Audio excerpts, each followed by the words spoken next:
여러분은 작년 손흥민 선수가 잉글랜드 프리미어리그 마지막 경기에서 득점왕을 차지했을 때를 기억하시나요? 경기장에는 심심치 않게 태극기를 볼 수 있었습니다. 메이저리그의 류현진 선수가 선발로 나올 때나 김하성 선수가 출전할 때 역시 경기장에는 태극기를 들고 온 팬들의 모습이 보이곤 하죠. 이는 2억 마리 떨어진 대한민국에서도 마찬가지입니다. 잠을 설정하며 우리 선수들의 경기를 지켜보고 좋은 성적을 거두면 마치 내가 그런 것처럼 기뻐하곤 합니다. 영국 사람도 아니고 미국 사람도 아니고 각 팀에 평소 애정이 있던 것도 아닌데 왜 내가 설레고 두근거리고 자랑스러우며 태극기까지 꺼내서 응원할까요? 이는 그 선수들이 대한민국이라는 국적을 갖고 우리나라를 대표하는 느낌을 받기 때문입니다. 그렇다면 반대로 무대를 우리나라로 지정해보면 어떨까요? 대신 스포츠가 아닌 K-팝으로 말입니다. 영국이 축구로 명성이 자자하고 미국의 메이저리그가 세계 최고로 꼽히는 것처럼 우리 K-팝 역시 그 명성을 차차 쌓아가고 있습니다. 그리고 이곳에서 활동하는 이들의 국적도 갈수록 다양해지고 있으며 이는 오디션 역시 마찬가지입니다. 2021년 BTS의 소속사로 잘 알려진 하이브는 세계 3대 메이저 음반사인 개겐 레코드와 미국에서 글로벌 걸그룹 오디션 더 데뷔 그림 아카데미를 개최했습니다. 2021년 11월부터 진행된 오디션에는 세계에서 총 12만 명이 지원했으며 경쟁률은 무려 6,000대 1이었죠. 여기에서 12개국 정예 멤버 20명의 후보가 선발되었는데요. 미국 6명, 유럽 4명, 남미 2명, 호주 1명, 아시아 6명의 멤버들은 1년간의 혹독한 트레이닝과 미션을 수행했으며 최근 우리나라에 들어왔습니다. 첫 경쟁 영상이 공개됐을 때 무려 119만 세계 팬들의 투표가 쏟아졌을 정도로 관심을 받는 상태입니다. 이 치열한 경쟁의 시작 속에서 각 나라의 언론은 자국 참가자에 대한 기사를 쓰고 팬들은 각 참가자의 국가와 민족을 언급하며 응원을 보내는 중입니다. 마치 우리가 손흥민 선수를 응원하는 것처럼요. 한 참가자는 응원해준 자국 팬들에게 감사하다며 자랑스럽게 국기 사진을 SNS에 올리고 그게 그대로 기사가 되기도 했는데요. 오늘 트루코리아는 세계화가 되어가는 K-팝 오디션 현장과 흡사 올림픽을 보는 듯한 여러 국가의 응원 열기를 세세하게 전달해드리고자 합니다.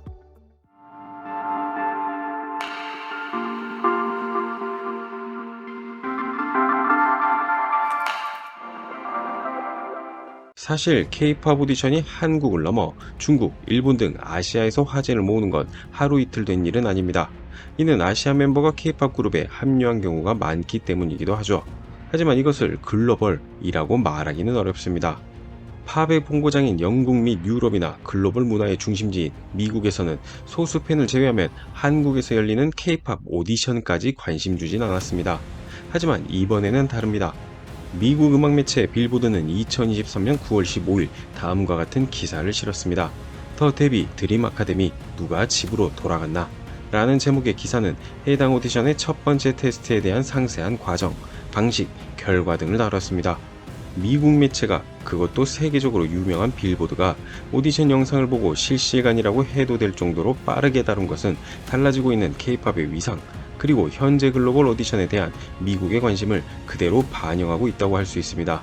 K-팝의 커진 위상만큼 그리고 이번 글로벌 오디션 더 데뷔 드림 아카데미가 가지고 있는 무게만큼 이를 주목하는 외신, 특히 각 멤버가 속한 국가 매체의 반응은 6,000대 1의 경쟁을 뚫고 참가자가 결정되었을 때부터 뜨거웠습니다.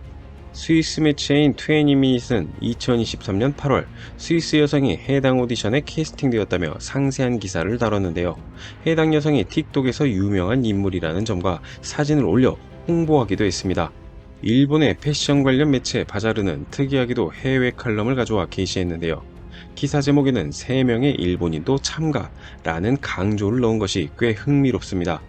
야후 재팬에 검색해보면 세계 규모 걸그룹의 일본에서 3인 도전, 최연소는 14세, 일본인 3명이 6,000대 1의 경쟁률을 돌파해 오디션에 도전한다. 14세, 15세의 일본인 연습생 오디션 퍼포먼스 SNS 화제 등 다양한 기사를 쉽게 찾아볼 수 있습니다.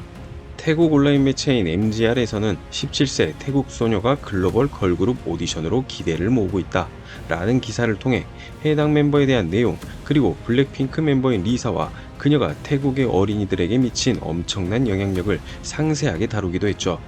필리핀 매체인 GMA에서는 자국 참가자에 대한 기사는 물론 그녀가 팬들에게 감사하다며 오디션 유니폼을 입은 채 스튜디오에 있던 국기를 든 사진을 올리고 관련 내용을 자랑스럽게 다룰 정도였습니다. 지난 9월 3일부터 6일까지 하이브는 유튜브 채널과 위버스, 일본 아베마를 통해 이번 프로젝트 참가자들의 꿈과 각오가 담긴 자기소개 영상 20편을 공개했는데요. 참가자들은 글로벌 아티스트라는 미래를 그리게 된 계기를 가족 사진과 소품, 영상, 그림 등으로 설명했으며 참가자들은 자신의 문화적 배경에 대한 애정과 자부심을 표현한 모습이 담겼습니다. 마치 국가를 대표하듯 각 영상 썸네일에 국기를 넣은 건 역시 꽤 인상 깊습니다. 멤버 소개 영상 아래에는 각 나라의 팬들이 응원하는 댓글을 찾아볼 수 있습니다. 단순히 해당 멤버의 팬이어서가 아니라 라틴 혈통을 언급하거나 브라질 사람임을 강조하거나 인도인이 선정되어 기쁘다거나 필리핀의 정신을 말하는 것은 물론 미션 영상 댓글에는 각국 팬들이 자국의 멤버를 위해 투표를 하자며 독려하는 것을 보면 가히 국가 대항전처럼 느껴질 정도죠. 실제로 하이브 수장인 방시혁 의장은 오디션을 개최하며 세계 팬들이 올림픽을 보듯이 자국의 멤버들을 응원할 것이다 라고 말하기도 했었죠.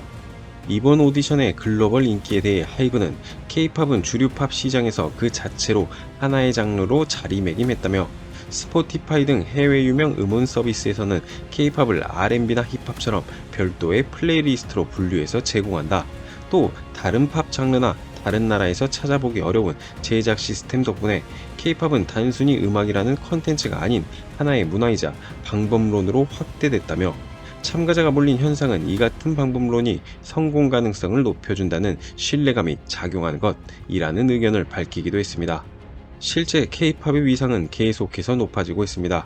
미국에서 권위를 자랑하는 음악상 시상식인 아메리칸 뮤직 어워드에서는 아예 K-팝 아티스트 상이 신설됐을 정도입니다. 루미네이트 리포트에 따르면 글로벌 스트리밍 기준 상위권 음원의 언어 비중에서 한국어는 3.1%로 4위를 기록하고 있는데요.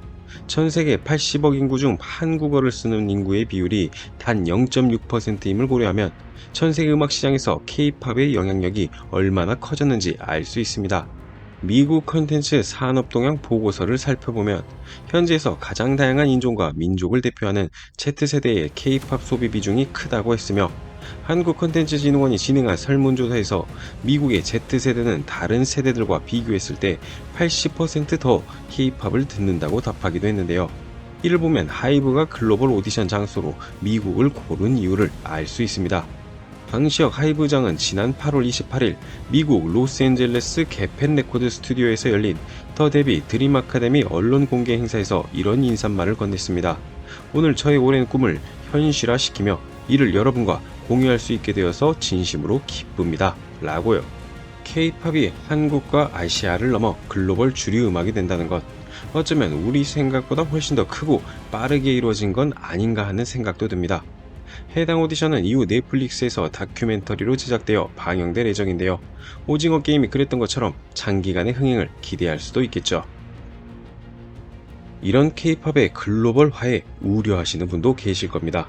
그게 과연 우리의 K-팝이라고 할 수 있을까? 라는 의문 말이죠.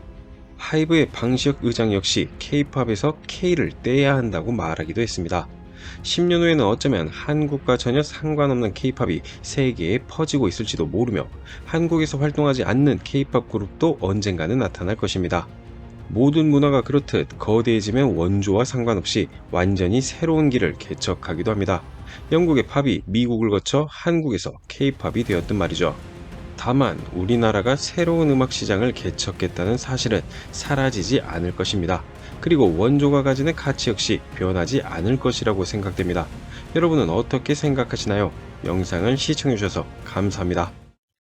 구독과 좋아요는 영상을 만드는 데 큰 힘이 됩니다.